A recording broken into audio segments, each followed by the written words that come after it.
আশা করি আপনারা সবাই ভালো আছেন। তো আজকের এই ভিডিওতে আমরা 3055 থেকে কী করে 5200 ট্রানজিস্টার লাগানো যেতে পারে, চেঞ্জ করা যেতে পারে সেটা দেখব। তো 3055 এই যে ট্রানজিস্টারগুলো, এগুলো সাধারণত যে লোকাল সমস্ত অ্যাম্প্লিফায়ারে এই ট্রানজিস্টারগুলো থাকে। 3055, 3773 এই ধরনের ট্রানজিস্টার থাকে।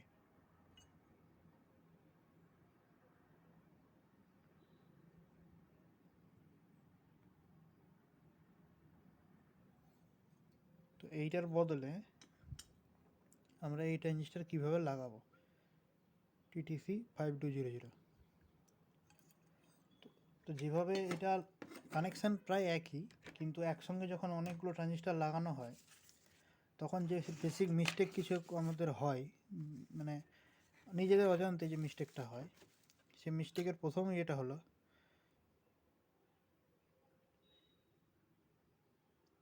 যে আমরা যখন একসঙ্গে দুটো ট্রানজিস্টার, যেমন এইটা 5200, এইটা 5200, এটা চারটে এনপিএন ট্রানজিস্টার, 5200। তো এদের কি করি আমরা, বেসগুলোকে সব শর্ট করে দিই। মানে ড্রাইভার বোর্ডের ইনপুট থেকে যেটা ড্রাইভার বোর্ডের ইনপুট ভায়া সিগন্যালটা হওয়ার পর, যেটা main driving signal, positive side অথবা নেগেটিভ সাইড দুদিকেরই যে ড্রাইভিং সিগন্যাল, সেটা যেটা বেসে আসে ঢুকছে, সেই কানেকশানগুলো আমরা দুটো ট্রানজিস্টারে একসঙ্গে শর্ট করে দিই। কিছুটা এইরকম দেখতে হয় তখন। এটা পজিটিভ সাইডে যদি আমি ধরি, পজিটিভ, আমরা বেস দুটোকে শর্ট করে দিই, দিয়ে সিগন্যালটা ওতে দিয়ে দিই। তো এইটা করাটা উচিত নয়। এইটা করলে দুটো ট্রানজিস্টারের গেন ডিফারেন্ট হতেই পারে। এই ট্রানজিস্টারের গেন আর এইটার গেন আলাদা হতেই পারে। তখন দুটো আনম্যাচ হয়ে যায়। আনম্যাচ হওয়ার কারণে হয়তো এইটা বেশি হিট, এইটা কম হিট হতে পারে, অথবা উল্টোটা হতে পারে। এবং এর পারফরমেন্সের উপরও কিছুটা প্রভাব পড়বে। তো এইটা, সেই জিনিসটা যাতে না ঘটে, তো এতে সবসময় একটা খুবই কম ভ্যালু, 1 ওহম বা 2.2 ওহমের রেজিস্ট্যান্স বেসে এইটা মেন ড্রাইভিং সিগন্যাল আসছে, এই বেসে একটা রেজিস্ট্যান্স, এই বেসে একটা রেজিস্ট্যান্স, এটা 2.2 হতে পারে, 1 ওহমও হতে পারে। এই রেজিস্ট্যান্স থেকে এবার এগুলো শর্ট হবে, দিয়ে ড্রাইভিং সিগন্যাল এখানে ঢুকবে। সেম নিচের দিকেও তাই।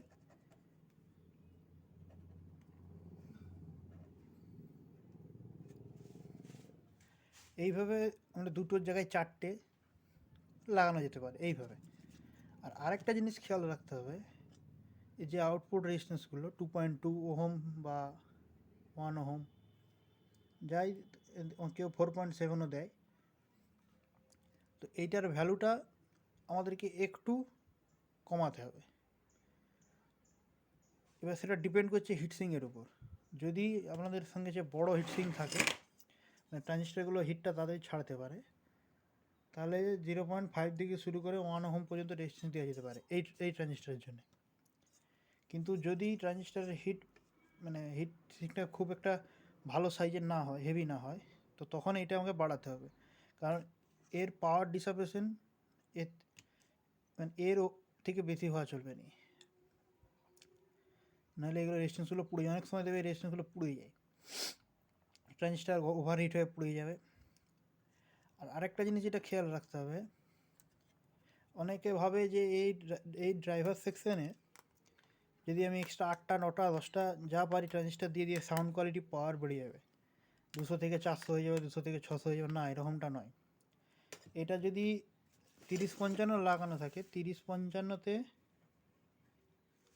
ধরুন আমি সাপোজ বলছি 20 ওয়াট আউটপুট দিচ্ছে, তো এইটা 5200 লাগালে হয়তো আউটপুটটা বেড়ে 25 ওয়াট কি 28 ওয়াট হবে, কিন্তু ড্রাইভার বোর্ডের উপর লোডটা কম পড়বে। এই ট্রানজিস্টারের যেটা কারেন্ট, যেটা টান এরিয়া, সেটা 30-55 থেকে কম।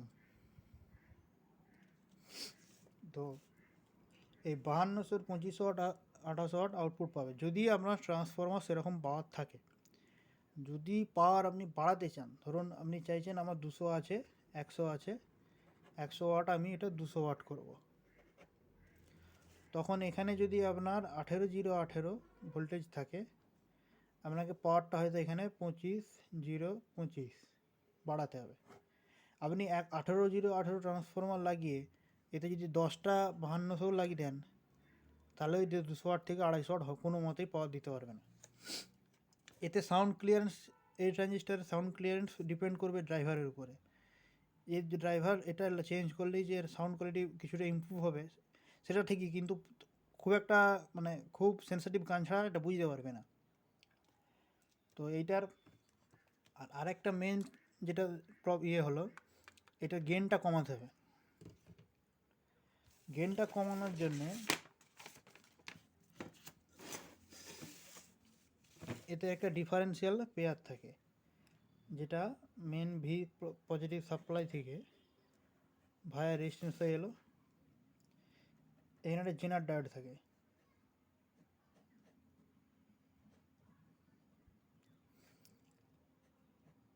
এই জেনার ডায়োড থেকে আবার একটা রেজিস্ট্যান্স হয়ে এটা ডিফারেন্সিয়াল পেয়ারে গিয়ে ঢুকে।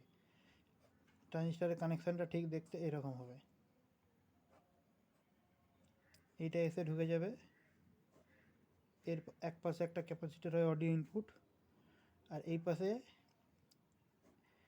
এইটা মেন যে আউটপুট ট্রানজিস্টার আছে, সরি, সেই ট্রানজিস্টারে 0.5-এর যে দুটো রেজিস্ট্যান্স সেখান থেকে আউটপুটটা হয়, এখানে একটা ভায়া রেজিস্ট্যান্স হয়ে এখানে আসবে।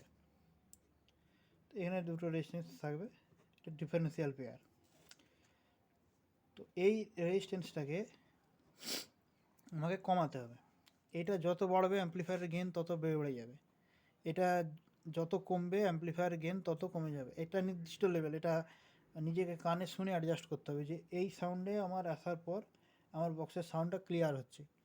যদিও কম সাউন্ডে এটা থাকলেও ক্লিয়ার হবে, কিন্তু এই ট্রানজিস্টারে যেহেতু মানে একদম মানে যেটা সাধারণভাবে বলতে গেলে এর অনেক কিছু ব্যাপার আছে, এই ট্রানজিস্টার 30-50-এর মধ্যে অনেক আকাশ পাতাল ফারাক, কিন্তু একদম যদি সাধারণ বাংলায় বলা হয় এই ট্রানজিস্টারের গেন বেশি। তো তাহলে ড্রাইভার স্টেজের ডিজাইন আছে 30-55-এর জন্য, তো এই ট্রানজিস্টার লাগালে এর একটু গেনটা বেড়ে যায়। গেনটা বেড়ে গেলেই আমাদের যে অডিও সিগন্যালটা, ধরো আমি এখানে অডিও সিগন্যাল ইনপুট দিচ্ছি 0.6.7, ধরো 0.2 মিলিভোল্ট ইনপুট দিচ্ছি, আমার অডিও আউটপুট হয়তো আসছে সেখানে 2 ভোল্ট 30-55-তে। তো 30-55 যখন আমি এটা 52 করে দেবো, তখন এটা বেড়ে যাবে 3 ভোল্ট 4 ভোল্ট হয়ে যাবে, গেনটা বেড়ে যাবে কিছুটা। তো সেইটা যাতে না ঘটে এই রেজিস্ট্যান্সটা আমাকে কমাতে হবে। এর যেমন এইখানের এই রেজিস্ট্যান্সটা এই অডিও আউটপুট থেকে এসে ভায়া হয়ে ক্যাপাসিটর হয়ে এই ট্রানজিস্টারে বেসে গিয়ে ঢুকেছে, মানে অ্যাম্প্লিফায়ারের নিজস্ব গেনটা কমাতে হবে। অনেকে হয়তো বলতে পারে যে আমি এইখানের এই ইনপুটটাতেও তো একটা পোটেনশিওমিটার দিয়ে গেনটা কমাতে পারি, কিন্তু এটা একটা লো পাস ফিল্টারের মানে একটা পাস ফিল্টারের মতো হয়ে যাচ্ছে। ফলে কী হবে, কিছু ফ্রিকোয়েন্সি এইটা দিয়ে ফ্ল্যাটভাবে পাস করতে পারবে না, এটা মানে ব্যান্ডের মতো একটা কাজ হয়ে যাবে। আর এইখানটা চেঞ্জ করলে আমার এইখানের ফ্রিকোয়েন্সি আমি যেহেতু আগে প্রিঅ্যাম্প থাকছে অ্যাডজাস্ট করলে, তো আমার যে ফ্ল্যাট রেসপন্সটা ওটা বেটার থাকবে। মানে হয়তো দেখা গেল এটা এমন একটা কন্ডিশন এসে গেল 50-র পর, মানে লোতে 50-র উপরে অথবা আর হাইতে হয়তো 16-17 কিলোহার্জের উপরে পাস করতে পারছে না এই সিনারিওতে। আর এইটা হলে আমার এইখানে ইনপুটে যদি আমি ভালো বেটার অপ্যাম্প মানে প্রিঅ্যাম্প লাগাই, তাহলে এই প্রবলেমটা আসবে না। তো এই রেজিস্ট্যান্সটা আমাকে কমাতে হবে। এইটা কমানোর জন্য প্রথমে প্রকৃত অ্যাম্পটা বন্ধ করে দুটো এই লাইনটা কেটে এটা প্রিসেট অ্যাডজাস্ট করতে হবে। প্রিসেট যে ভ্যালুটা লাগানো আছে সেই ভ্যালু পেলে ভালো, এবং কমিয়ে এটাকে একটু অ্যাডজাস্ট প্রথমে থাকবে ফুল। যদি এটা 1.5K থাকে, আমার 1K একটা প্রিসেটকে একটা 0.5-এর 500 ওহমের রেজিস্ট্যান্স দিয়ে কানেকশানটা হবে এরকম। এটা প্রিসেট, এটা 0.5-এর রেজিস্ট্যান্স, 520 কি 560 ওহমের রেজিস্ট্যান্স দিয়ে এটাকে আমার অ্যাডজাস্ট করতে হবে। এটা প্রথমে হাই থাকবে, যাতে এর টোটাল ভ্যালুটা 1.5 গেই থাকে প্রথমে। এরপর আস্তে আস্তে এটাকে যত কমাবো এর গেনটা তত কমবে, এটা যত বাড়াবো এর গেন তত বাড়বে। তো এইটা যত কম হবে অডিও সিগন্যালের, এই আউটপুট সিগন্যালের ক্লিয়ারেন্স তত বাড়বে। যদি যদি এই অ্যাম্পটা এই ইনপুটে ওভারলোড না থাকে, মানে এর যে ম্যাক্সিমাম অ্যাম্প্লিফিকেশন ফ্যাক্টরটা সেটা যদি এর ইনপুটের থেকে বেশি হয়ে যায়, তখন এটা ডিস্টরশন হিসেবে হয়তো এরকম ক্লিপ হয়ে যেতে পারে, এখানে হাফ সিগন্যাল এখানে হাফ সিগন্যাল ক্লিপ হয়ে যেতে পারে। তো সেইটা যাতে না ঘটে, তো সেইটা আমরা মানে চেষ্টা করব যতটা, এটা যত কমাবো আমরা তত এর সাউন্ডটা ক্লিয়ার পাবো। এইটা হচ্ছে বেসিক থিওরি। আর এইটা হচ্ছে ডায়াগ্রাম। তো কত মাথায় রাখতে হবে যেন প্রতিটা বেসে আমি এই রেজিস্ট্যান্সগুলো কানেকশান করলে প্রত্যেকটা ট্রানজিস্টার সমান কারেন্ট শেয়ারিং পাবে। তো যেটা 1% রেজিস্ট্যান্স হলে খুবই ভালো হয়, অ্যাকিউরেসিটা ভালো থাকে। আর ট্রানজিস্টারগুলো যদি অলরেডি গেন ম্যাচিং করা হয়, মানে এটা খুব একটা ক্রিটিক্যাল কেস নয় যে গেন ম্যাচিং করতে হবে, যদি করা হয় বেটার পারফরমেন্সের জন্য, তাহলে গেনগুলো ম্যাচিং করে আমার লাগানোটাই ভালো। এই ড্রাইভার স্টেজ থেকে এখান থেকে আউটপুটটা চলে যায় ডিফারেন্সিয়াল পেয়ারে। অনেকে কী করে এর আউটপুটগুলো সব শর্ট করে দেয়, ওইভাবে করাটা ঠিক নয়। ওতে ড্রাইভার স্টেজের সেরকম ড্রাইভার স্টেজ না হলে তার উপর লোড পড়ে, সাউন্ড ক্লিয়ারেন্স ভালো হয় না, একটু সাউন্ড দিলে ফেটে যায়। আর এই ট্রানজিস্টারের যে অ্যাম্প্লিফায়ার হবে তাতে সবসময় চেষ্টা করবে যাতে ফিল্টার ক্যাপের ভ্যালুটা একটু বেশি থাকে, মানে লো পাঞ্চের সময় ব্যাসটা সাউন্ডটা ফাটাফাটা আসবে। 30-55 রেসপন্স ভালো, খারাপ নয়, কিন্তু এর থেকে এটা আরও বেটার হবে। এটা বেটার করতে গেলে মডিফাই করতে হবে। তো এতে মিনিমাম আমার হিসাব অনুযায়ী মিনিমাম 12,000 মাইক্রোফ্যারাডের ক্যাপ, এরকম তিনটে মানে 6টা পার রেলে 3টে করে, ওটা এইভাবে কানেকশানটা হবে।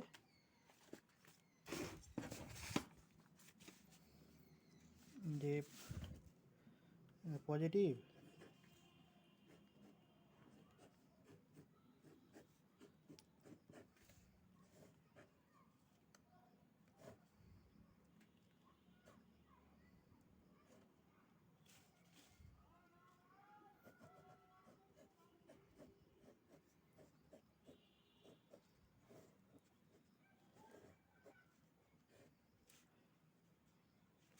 চার হাজার 700 × 3, 4703। এতে ব্যাসের পাঁচটা একটু বাড়াবে, ক্রসওভার থাকলে বা প্যাসিভ ক্রসওভার থাকলে তার রেসপন্সও ইমপ্রুভ হবে। এমনিতে বোর্ডের সাউন্ড ভালো, কিন্তু যদি কেউ মডিফিকেশান করতে যায় তখন তাকে অনেক প্রবলেম ফেস করতে হয়। সাউন্ডটা একটা চ্যানেলের সাউন্ড কম বেশি এরকম হতে পারে। ডিফারেন্সিয়াল পেয়ারের যেটা ক্যাপিংটা, এই দুটো ক্যাপ ডিফারেন্সিয়াল পেয়ারের ইনপুট সিগনালে বাইপাস করা থাকে, তো সেইগুলো অনেক সময় নষ্ট হয়ে যাওয়ার কারণে একটা থেকে সাউন্ড বেশি একটা একটু কম। অন্যকে কী করে প্রিসেট দিয়ে অ্যাডজাস্ট করার চেষ্টা করে, প্রিসেট দিয়ে অ্যাডজাস্ট করলে ওই রেসপন্সটা ফ্রিকোয়েন্সি রেসপন্সটা সেরকম আসবে না। তো ওটাকে আমাকে এই ক্যাপগুলোকে তখন রিপ্লেস করতে হবে। আর ড্রাইভার স্টেজের 1K যে রেজিস্ট্যান্সগুলো আছে এগুলো কোয়ার্টার ওয়াট দিয়ে আছে, এগুলো 1K 0.25 ওয়াট দেওয়া থাকে, এগুলোকে আমি বাড়িয়ে হাফ ওয়াট করব।